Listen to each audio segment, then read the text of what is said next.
भले ही लाइफ का मीनिंग हर इंसान के लिए सेम हो, लेकिन इसे जीने और समझने का तरीका हर इंसान का अलग होता है। किसी के लिए फैमिली उनकी लाइफ होती है, किसी के लिए उनका काम, तो किसी के लिए प्यार, तो किसी के लिए वीकेंड्स पर दोस्तों के साथ कहीं ट्रिप पर निकलना। इन्हीं एक्सपीरियंसेस के साथ आने वाले छोटे छोटे खुशी और दुखों के लम्हों को जोड़कर ज्यादातर लोग अपनी जिंदगी को बुनते हैं and they try to give meaning to everything happening around them. पर कुछ ऐसे भी लोग हैं जो इन सब चीज़ों से खुद को जोड़ नहीं पाते और उनका लाइफ को देखने का नज़रिया बिल्कुल अलग होता है। उन्हें फैमिली लाइफ, एक सिक्योर जॉब और बाकी सोसाइटल नॉर्म्स अट्रैक्ट नहीं कर पाते और वो एक वाइल्ड और एडवेंचरस लाइफ जीना पसंद करते हैं। और भले ही ज़्यादातर लोगों को इस तरह के लाइफस्टाइल का थॉट काफ़ी अटपटा और बचकाना लगता हो, लेकिन कोई भी इंसान अपने अंदर तभी एक वाइल्ड इंस्टिंक्ट और नेचर के लिए अपने लगाव को नकार नहीं सकता, जिसकी वजह से वो कभी ना कभी सब कुछ छोड़कर कहीं दूर भाग जाने के बारे में ज़रूर सोचता है। कहीं दूर पहाड़ों में या कहीं ऐसी जगह पर जहाँ उसके अलावा कोई और ना हो, ना फ़ोन, ना फेसबुक और ना ही किसी तरह की टेक्नोलॉजी और ना ही सोशल मीडिया। बस वो और इन वादियों में दूर दूर तक फैला हुआ सुकून। और जहाँ तक करंट ह्यूमन लाइफस्टाइल की बात की जाए तो हर इंसान अपने काम, तंग अपार्टमेंट्स और घिसी पिटी बोरिंग लाइफ से इतना परेशान हो चुका है कि शायद ही कोई ऐसा हो जिसके दिल में सब कुछ पीछे छोड़कर कहीं दूर भाग जाने की चाहत ना हो।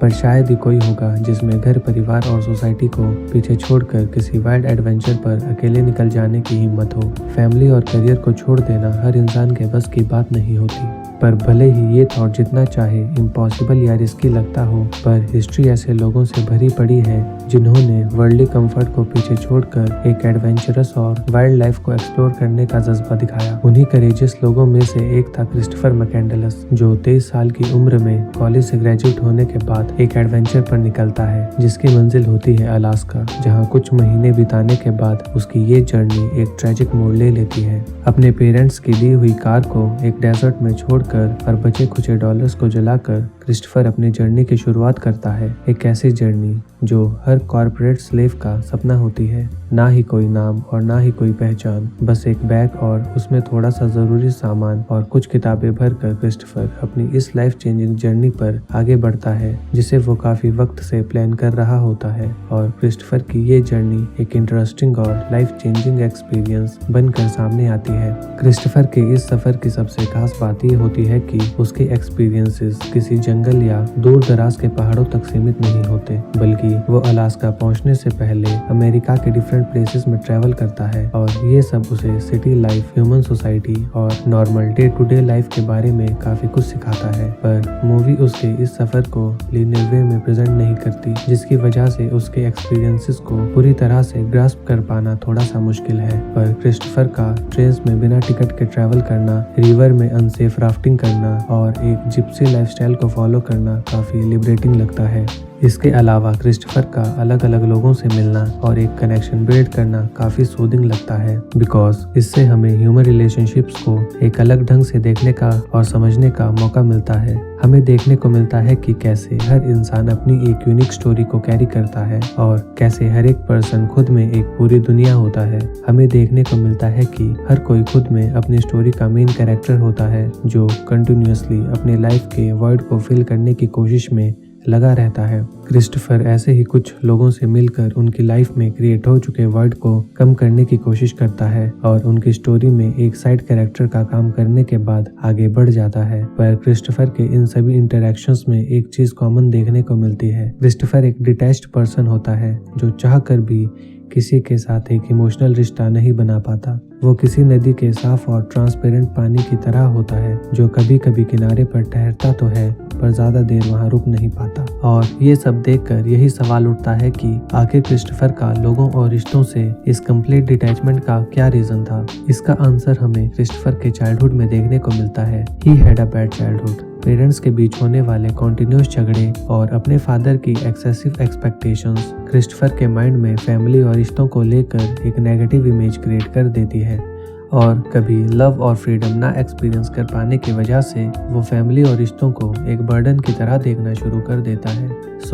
अपनी इंडिविजुअलिटी को बचाने और किसी भी तरह की एक्सपेक्टेशन से बचने की कोशिश में क्रिस्टोफर लव, कनेक्शन, कमिटमेंट और फैमिली जैसे कॉन्सेप्ट्स को अपनी लाइफ से बाहर कर देता है एंड सोसाइटी की आइडियलिस्टिक एक्सपेक्टेशंस जैसे get good marks, be successful, earn more, eat and sit in a specific way and marry and create a family जैसी चीजों से क्रिस्टोफर नफरत करना शुरू कर देता है। एंड आई थिंक इस फीलिंग से हर एक इंटेलेक्चुअल रिलेट कर सकता है और इसका रेफरेंस हमें मूवी में देखने को मिलता है जब क्रिस्टोफर अपना नाम बदलकर अलेक्जेंडर सुपर ट्रैम्प रख लेता है। सुपर ट्रैम्प वर्ड से क्रिस्टोफर यही जाहिर करने की कोशिश करता है कि वो परफेक्शनिज्म और एक्सीलेंस जैसे टर्म से कितना फ्रस्ट्रेटेड हो चुका होता है। इन शॉर्ट, वो किसी भी तरह के सोफिस्टिकेटेड और मैन बिल्ड टैग में इंटरेस्टेड नहीं होता और वो खुद की यूनिक आइडेंटिटी को बचाने की कोशिश कर रहा होता है। पर अपनी जर्नी में आगे बढ़ने के साथ साथ क्रिस्टोफर काफी चीजें रियलाइज करने लगता है। उसे समझ आने लगता है कि हर चीज की अपनी एक अहमियत होती है और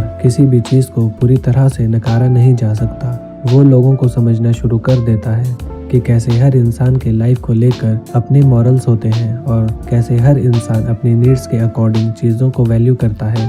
भले ही आज उसे फैमिली और प्यार जैसी चीज़ें इंपॉर्टेंट ना लगती हो, पर हो सकता है फ्यूचर में उसे इनकी इम्पोर्टेंस दिखने लगे।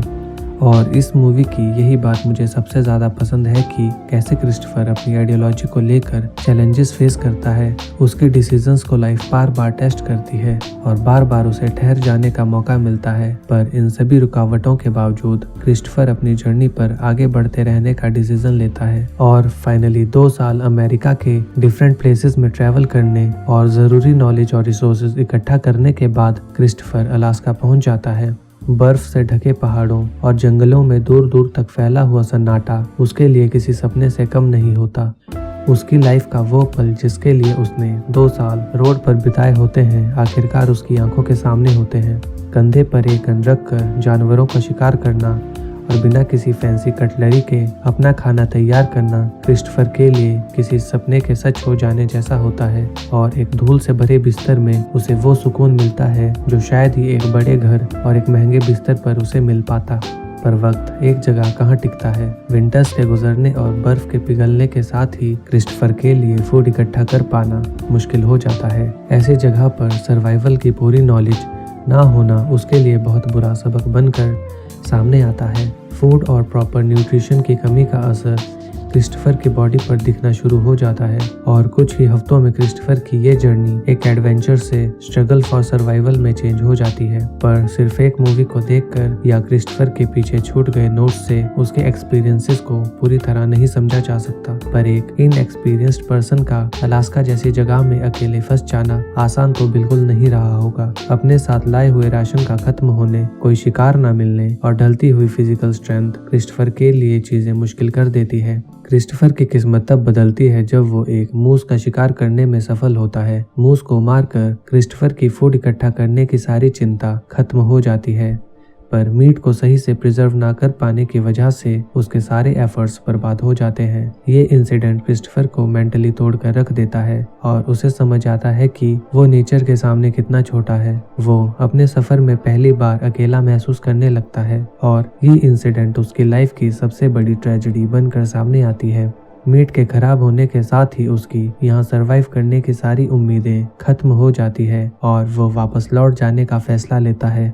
अपना सामान पैक करके और अपने आशियाने को अलविदा कहकर क्रिस्टोफर सोसाइटी में वापस लौटने के रास्ते पर निकल पड़ता है। पर इस रास्ते में कुछ घंटे चलने के बाद ही क्रिस्टोफर को समझ आ जाता है कि वो कितनी बड़ी गलती कर चुका है। अपनी केयरलेसनेस और जंगल में अपने इनएक्सपीरियंस की वजह से क्रिस्टोफर अपनी ट्रिप को सही से प्लान नहीं कर पाता और अलास्का के एनवायरनमेंट और जियोग्राफी को ना समझने की वजह से वो वापस लौटने में असमर्थ हो जाता है और जो जगह कुछ महीने पहले क्रिस्टोफर के लिए जन्नत के समान थी, अब वही जगह उसके लिए जेल बन जाती है। अब क्रिस्टोफर के पास विंटर्स का वेट करने और नदी के फिर से जम जाने का इंतजार करने के अलावा कोई और चारा नहीं होता। पर खाना ना मिल पाने की वजह से क्रिस्टोफर की सोचने समझने की क्षमता कम हो रही होती है और डेस्पिरेशन और भूख से परेशान होकर क्रिस्टोफर गलती से एक पॉइजनस प्लांट कंज्यूम कर लेता है, जिसके बाद उसकी यहाँ से जिंदा निकल जाने की सारी उम्मीदें खत्म हो जाती है और क्रिस्टोफर की ये जर्नी एक ट्रेजेडी बनकर खत्म हो जाती है।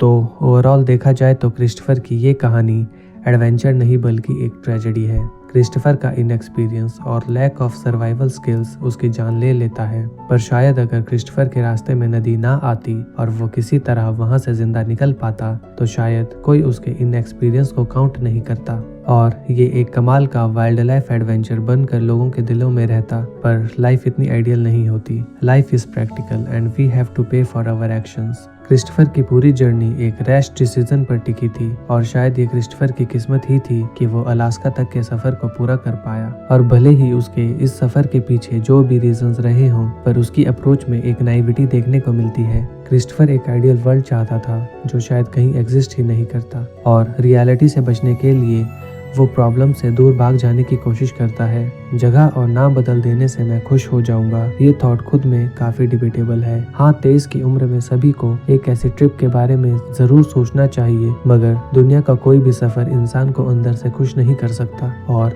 शायद अगर क्रिस्टोफर चीजों को थोड़ा और पॉजिटिवली देख पाता या अपनी ट्रिप को सही से प्लान कर पाता तो उसकी ये जर्नी इस मोड पर आकर खत्म नहीं होती। पर भले ही क्रिस्टोफर के लिए ये सफर उसकी जिंदगी का आखिरी सफर साबित हुआ हो, but for us it's not about the ending. ये कहानी उसके एक्सपीरियंसेस के बारे में है and it's about his views about the life. So I think Christopher की अनटाइमली डेथ उसके सफर को डिफाइन नहीं करती। हमें उसके थॉट प्रोसेस को समझने की जरूरत है जो कि बहुत ज्यादा यूनिक था। पर जो भी हो, पर क्रिस्टोफर का इस सफर पर निकल जाना खुद में एक बहुत बड़ी बात थी।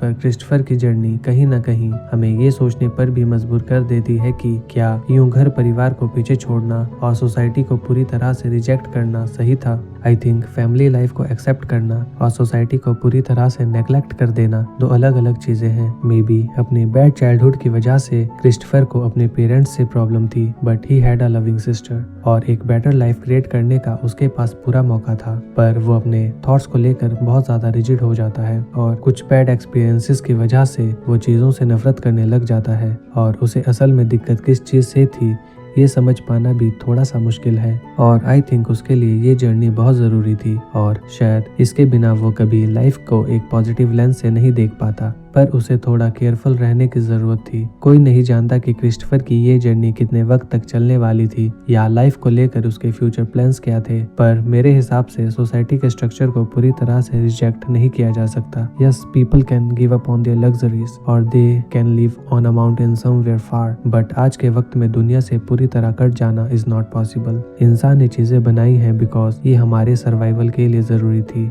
अगर ये डेवलपमेंट्स ना होती तो लाइफ और ज़्यादा मुश्किल होती। So it is all about inner satisfaction. कमी कभी हमारे आसपास नहीं होती, वो हमेशा इंसान के अंदर होती है। सो इस तरह की जर्नी कुछ महीनों के लिए सही हो सकती है, पर इसे अपनी लाइफ बना लेना is not a good idea. और अगर थोड़ा एग्रेसिवली कहा जाए तो क्रिस्टोफर एक नई विजनरी था, एक इन्फेंट फिलोसोफर जो अपने विजन को पूरी तरह से डेवलप होने से पहले ही कुछ एक्सट्रीम करने निकल पड़ा। पर only thing that stopped him was that he died. So इस पर इससे ज्यादा कुछ कहना अच्छा नहीं लगता। जरूरी चीज यही थी कि वो इस जर्नी पर निकला और हमें उसके एक्सपीरियंसेस और थॉट्स पर बात करने का मौका मिला। And it's more than enough. Thank you for watching.